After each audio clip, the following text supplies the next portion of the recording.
Okay, welcome back to another episode of Erickson Brothers podcast. Official name to be determined, but that's where we are. I'm here with my brother Jeff Erickson on the pod today, and we've got some things cooked up. If you listened to our episode last week, we started talking about proving proving yourself right and proving uh over time making the decisions that uh complement what you believe in yourself. And this past week I had a test for my job, and it was Thursday, and all throughout the week I was every waking moment of that outside of work was just studying for that and making sure that I would pass it when Thursday came. And one of the things that kept on recurring in my mind was just prove yourself right, prove yourself right, prove yourself right. Because in my mind, in my head, I have this vision of myself that's the hardest worker and the one of the most diligent people in the room, one of the most focused people in the room. Given the time and place, I want to be the guy. So when it came down to studying or getting things done, I still had all the tasks for my job, but I now had this big weight on my shoulders of passing this test. So throughout the week, I told myself I wasn't going to turn away any work that I would be usually doing, and I was just going to grind it out. I would prioritize studying over everything else.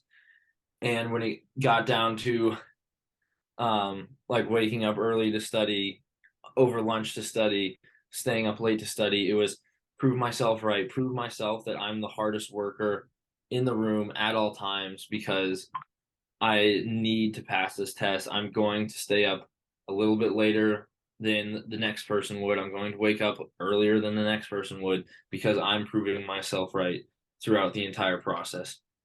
And ended up passing. And granted, this was not it was a difficult thing, but it is something that most people pass when they take it. So, but it did uh, go throughout my mind throughout the entire week. And you took care of business too. Took care of business, proved myself right. And a lot of people, when they take this test, they put away every other obligation. Their work just lets them study for the test and study without any work. And I maintained my work schedule of working 11, 12 hours a day, and then outside of that I found the time to study. So my boss, I told everybody, I told my immediate team on Monday morning, I was like, hey guys, just letting you know I've got this test Thursday, just letting you know. And then I was texting my boss all day Thursday, not texting, messaging my boss all day Thursday morning. We were going back and forth. He was having me do stuff, and he goes, "Oh, I forgot it was Thursday. Like, when was your test? How did it go?" And I was like, "Oh, I'm actually walking into it right now. We'll talk later."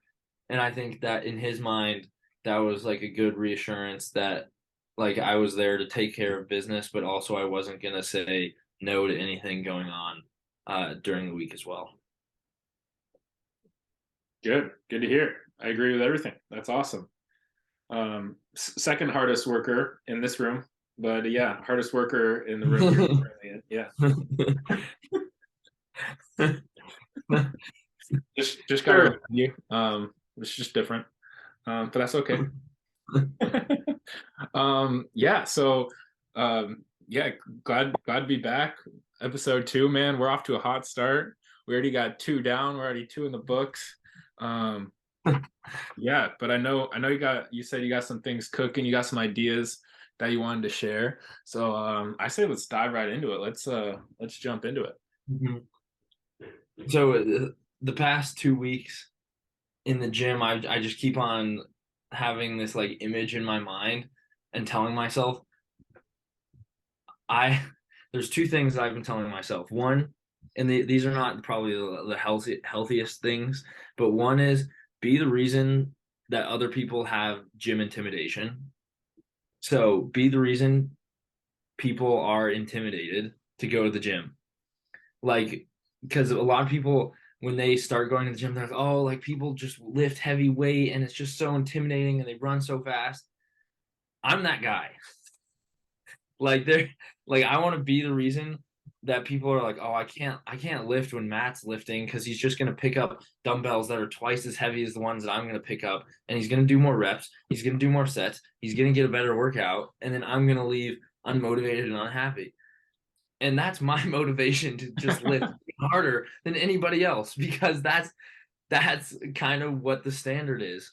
Hmm. And in the same vein, another way of putting it would be you go to the gym because you want to feel good. I go to the gym to make you not feel good. Yeah, I go to the gym to be the best. I go to the gym to you go to the gym to feel good. I go to the gym to be the best. Yeah, And exactly. I'm gonna look better. I'm gonna lift heavier weight, and I'm gonna work harder, and I'm gonna be there for longer. I mean, being there for longer isn't always a metric of success in the gym, but definitely working harder, definitely having better form, Hmm. maximizing your time, and when anybody else is in that gym and I'm there, they know that they can be the second biggest guy and the second hardest worker. Again, when I'm not around. Um, but that's why I like business too. And I think business and lifting have a lot of correlations because it's so easy to measure results. You know, Hmm. like it's hard to measure results in relationships. It's hard to measure results in your faith. Um, it's hard to measure results in like other very important aspects of your life. But like when it comes down to business, right, it's easy. And when it comes down to lifting, it's easy, right? Hmm. Um, not that the life It, we live revolves around that, but it's like it's very measurable, right. And I think it's a combination of delayed gratification and instant gratification. The delayed gratification is that when you go to the gym, you're not going to look bigger an hour later. When you do something for business, you're probably not 99% of the time, you're not going to see the results in that moment, but it's going to be what you do over time that allows you to see results in business in in the gym, whatever it may be. So it's very measurable and you can see what you're doing right, but you're also not going to know what you're doing right immediately. Hmm. Yeah, back to what you were saying in regards to lifting. I was on a run this morning, or one of the times this week. I ran twice this week, and there's like a trail system by our house, so it's like fun to run on the trails. I love it. And I was running like a Tuesday, and I was running without my shirt on, and I just had like my running shorts on, and like I'm a pretty big dude. I'm sitting at like 225 right now, Mhm. and it was like 50 degrees, and again running without my shirt on, and this guy with like a parka on, he had his hood on, he had his hands just buried in his pockets, and he looked like he was in his like mid 20s, and he like looked up as I was running by, and I just had like this alpha sense to him, just like cold hands buried in his pocket, just like looking up at me, and I felt like I took his soul. Like I literally felt like I took everything about him. Like I just dominated him. And again, like it's not about him. For me, it's I'm not doing it for him, but it's like it feels fun to know that that guy is like looking at me as a dude that just completely beat him in every aspect of that scenario. I think another way to look at it is that we you woke up that morning and he woke up that morning and both of you had that option to go run and the other had then you both had the option to go run and you both had the option to go walk in a parka and there's versions of you that might have been Mm, walking in the parka and every time you go and run with your shirt off you're drifting away from the version that tucks his rolls his shoulders over, hmm. puts the hat on, puts the park on, and it's I'd say in my situation I'm very well aware of there are instances when I want to do what the guy is doing in that parka. Like that's the easy thing to do. Yeah. And we all have times when we fall short and we do the easy thing. But as we go and we do the hard thing more often and more often, we gain that confidence. And then when we can see that figment of what we used to be, it's like, okay, here's what we're doing right. Hmm. Here's that's not me anymore. It could have been me. I could see how it could have been me, but it's not me. Yeah, I've in my office at work, I have this whiteboard that I track all my business numbers. And I had a quote up there this week, and the quote was, "It's supposed to be uncomfortable." And I got that from the broker in my office that is extremely successful, someone I definitely aspire to be like. Mhm. And he was just like, "Yeah, make sure after the call, make sure we're keeping each other accountable as like an office, and we're posting our business results for the week, and Mhm. we're just posting like the trackable numbers." And he asked me why I didn't post the numbers in the chat like right after we got off the call. And I was like, yeah, I'm a prideful person, and I didn't want to post the numbers because I'm not where I want to be yet. And he goes, "It's supposed to be uncomfortable. Like that's the whole point." Right. So I kind of Mhm. look at that both in business, but also in lifting and also in running and also in studying for your SIE test in your example. Like Mhm.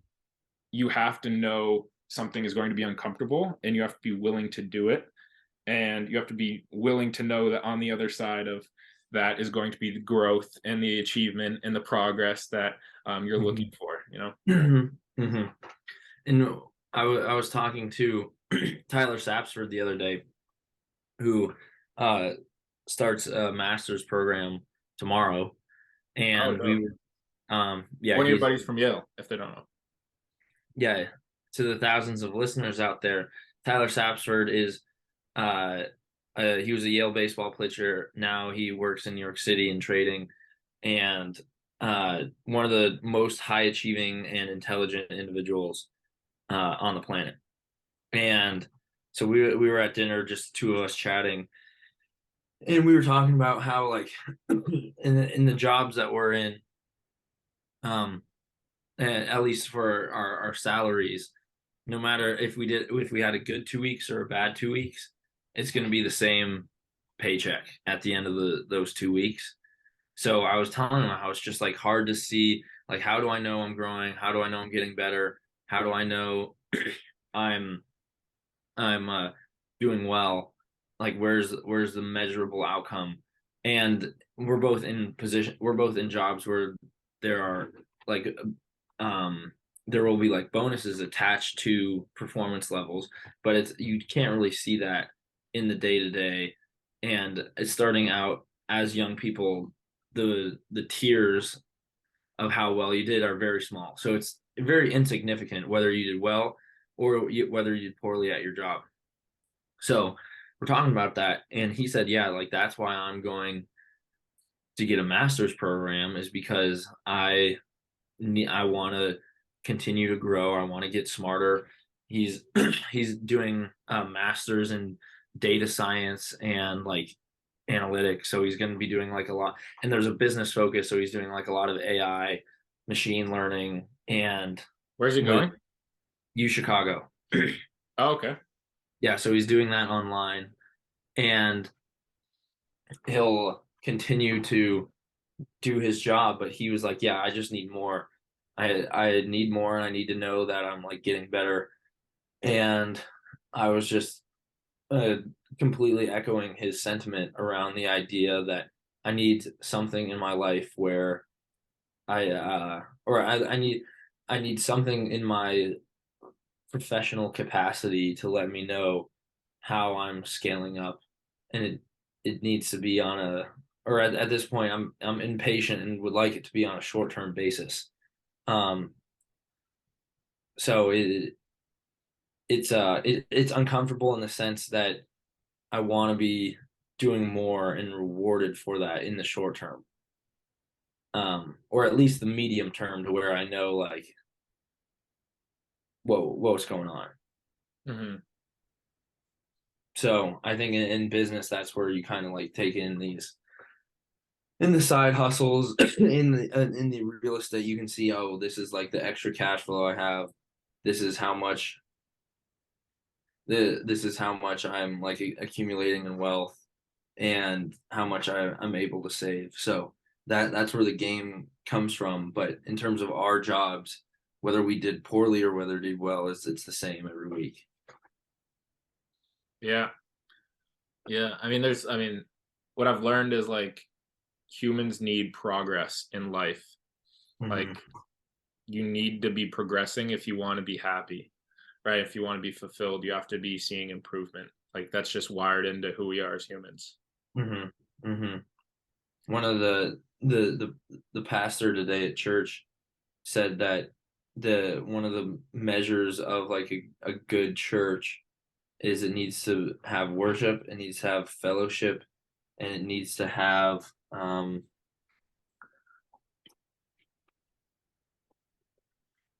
Worship, fellowship. worship, fellowship, and mission. And I think that that mission aspect is where you like it personally. It's where you can grow, and that's where you go out and help people. You roll up your sleeves, and you can grow as a person.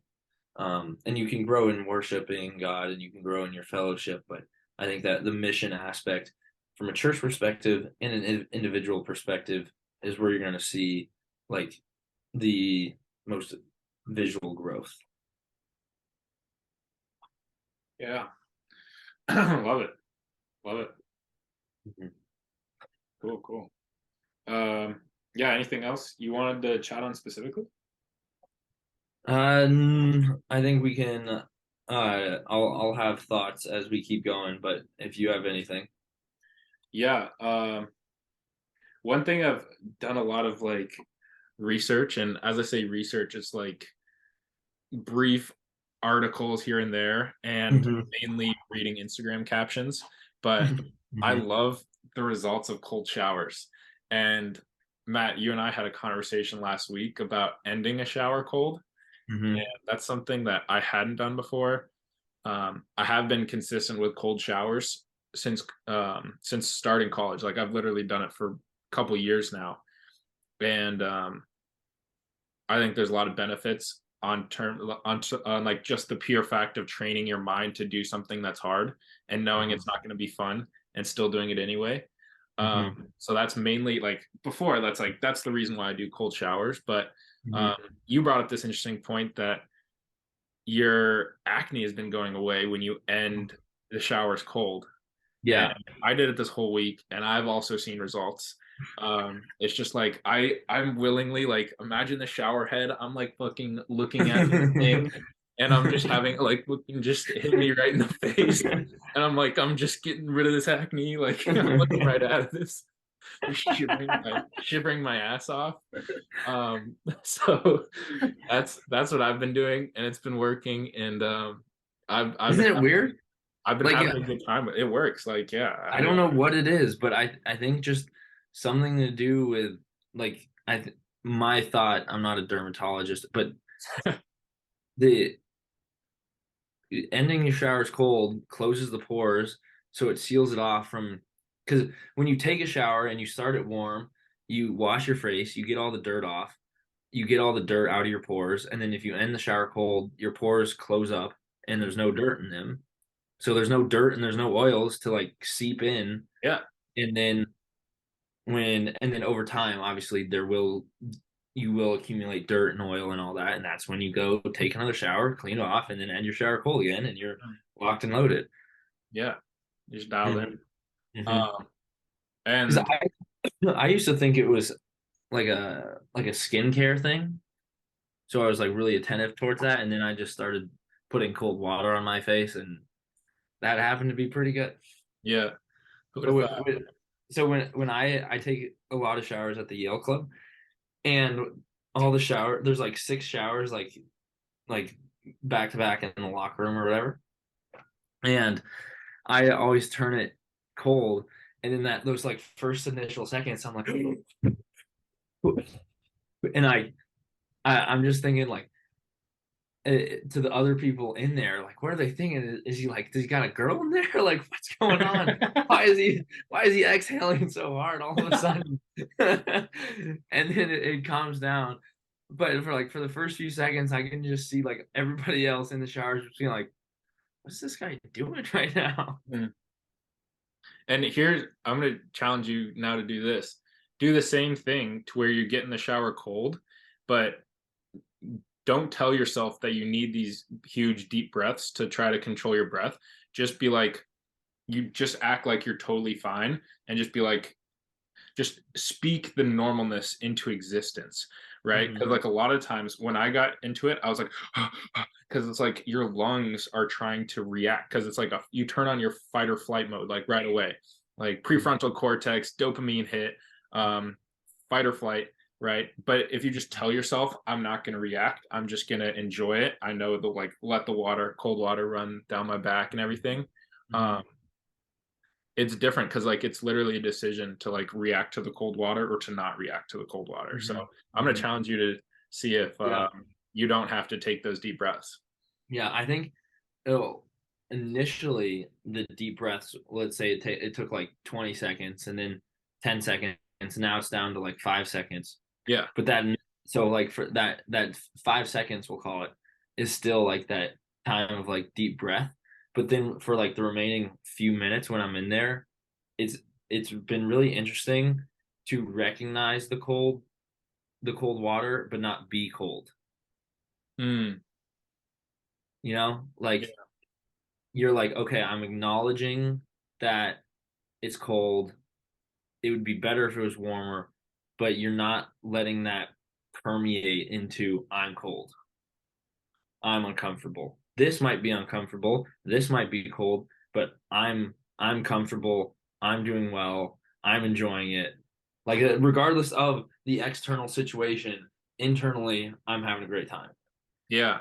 And I think you can control. I mean, I think that goes to a lot of aspects of life, how Hmm. you set, like you're your own thermostat, right? You can control the temperature, you control how you react to external circumstances, right? It's not Hmm. the external circumstances that control you.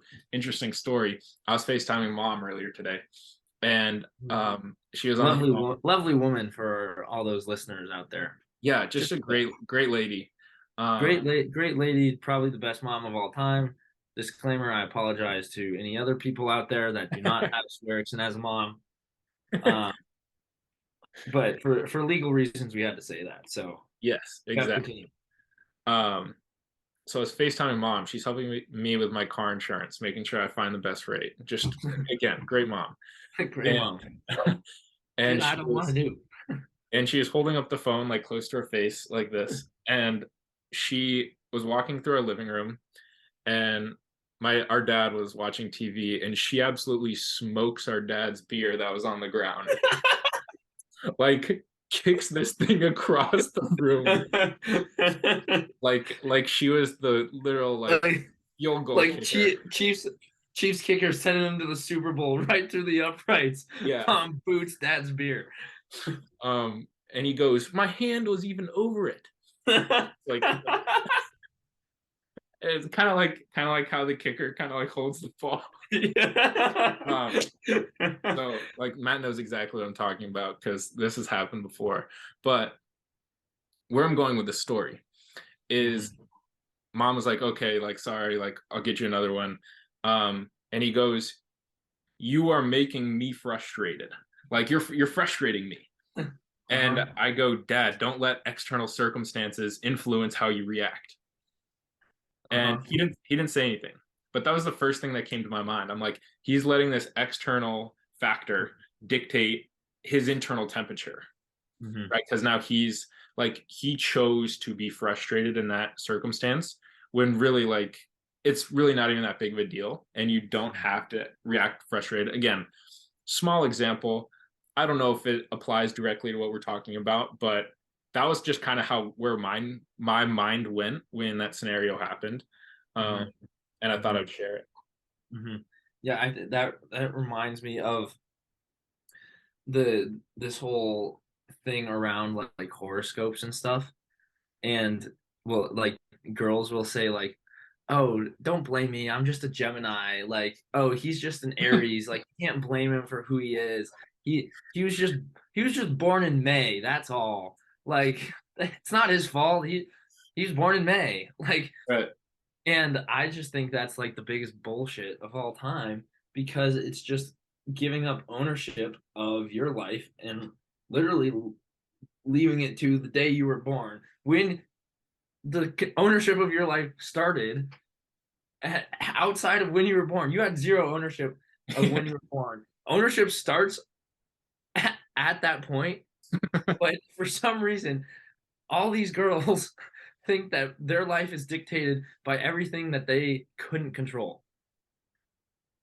So And do you think if you were to flip that, do you think that your life should be dictated on only things that you can control? Like if we just reverse engineer this thesis, I'll restate the question. Do you think your life should be dictated on only things that you can control? I mean, that's just not how the world works, though, because Right. there No, are not at all. But what right. do you think? In an ideal world, would should somebody have 100% ownership of their actions all the time? And um, it is an interesting proposition because you start to think of things like if that basically means that every time you do something illegal, you get the punishment of that illegal thing, or every time that you do something good, you reap the rewards of that thing. And that's as Christians, that's not how the Right. world works. Well, yeah, I mean, like no one would be in heaven. No one would be no one would be in heaven, and it would just if there was a God that allowed that, then we'd all be in hell because why would he let us into heaven? If heaven's that good, why would he let anybody into it? So, Right. So but not how the world works. But no. it is interesting to think about. Like, am I just a sum of everything that I can control? Yes, you are. Because like But that does every decision I've ever made in my life has led to us being on a podcast. You in New York City, me in San Diego. Is like we're right, the sum of all of the thoughts and decisions right, we've ever had, right, which we have control over. right. So your outcome you do have outcome over your life, but not everything in your life is because of what you did. Hmm. Like there are just outside factors. Like that I hear a car honking. That has nothing to do with me, but it's still I can still hear it. But in my life, what I do, everything is an outcome of the decisions I make. So I think yeah, it's interesting to think about. But Hmm. yeah, the horoscope thing just bothers me. Um, because apparently, like people really like believe it and follow it and like subscribe to whatever it says about their day or so. Finishing up episode 2, looking into next week, looking into the week ahead. What do you think? Uh, I've got two. I've got a busy week. I'm going out to dinner. Multiple people, um, potential mentors. I'm getting dinner and or breakfast with this week. So, there are people I met through church. I'm really excited to get to know them better because I am looking for a Christian mentor in the city. So one of them is an old Yale baseball guy. He's like 30, 32, which I'm really excited about. And the other one is just he runs the Bible study that I go to. So I'm looking forward to getting meals with them. I'm seeing Andrew on Tuesday, who's our uncle. So it's a big week for just connecting with people and seeing where it goes. Cool. Love it. Love it. Mhm. My week ahead. I just had agent on my team. His license got approved today, so that's exciting. He's getting going. He's super fired up. I got coffee with my pastor on Wednesday, which is cool. And this week I'm shooting for over 25 miles running. So I'm gonna go 5 miles, 5 miles and change Monday through Friday, and yeah, shooting for my first 25-mile week, which I'm excited about. I'm not going to do much lifting, but um, gonna lace up the running shoes and hit Yeah, the week hard. I've I'm got ready to get six after it. tomorrow morning, so Yeah, be good. cool. All right, till next time. Till next time, Erickson Brothers out. BBP out. Bye.